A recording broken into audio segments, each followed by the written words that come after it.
భయంకరమైన మారణాయుధాలను తయారు చేయించింది ప్రపంచ ప్రజల చేత. ప్రపంచ ప్రజల చేత భయంకరమైన మారణాయుధాలను తయారు చేసింది.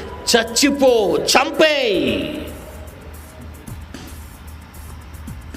నీ దగ్గర అణుబాంబు ఉందా? నా దగ్గర అణుబాంబు ఉంది. నీ దగ్గర హైడ్రోజన్ బాంబు ఉందా? నా దగ్గర హైడ్రోజన్ బాంబు ఉంది. నీ దగ్గర రసాయన బాంబులు ఉన్నాయా? నా దగ్గర రసాయన బాంబులు ఉన్నాయి. నీ దగ్గర రాకెట్ లాంచర్స్ ఉన్నాయా?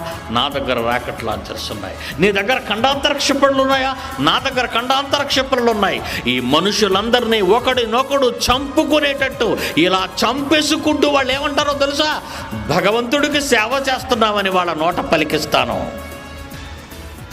నేరాన్ని పట్టుకోగలుగుతుంది ఏ చట్టం దీన్ని ఆపగలుగుతుంది? ఏ తుపాకీలు వీటిని ఆపగలుగుతున్నాయి? నీ చేతిలో ఉన్నది చాలా చిన్న తుపాకీ. ఈ ఖండం నుంచి విడిచిపెడితే మరో ఖండానికి వెళ్ళి తాకి ఆ దేశాన్ని నాశనం చేయగలిగిన భయంకరమైన మారణాయుధాలు ఈరోజు ప్రపంచంలో గుట్టలుగా ఉన్నాయి. బాంబు పెట్టిన వాడు దేవునికి సేవ చేశానంటున్నాడు. అమెరికా ఇరాక్ మీద యుద్ధం చేస్తే దేవునికి సేవ చేశాను అనుకున్నాడు బుష్. సద్దాం కువైట్ మీద యుద్ధం చేస్తే దేవునికి సేవ చేశానంటున్నాడు. ఏంటండి ఇదంతా? దేవుని పిల్లలే కదండి వీళ్ళంతా.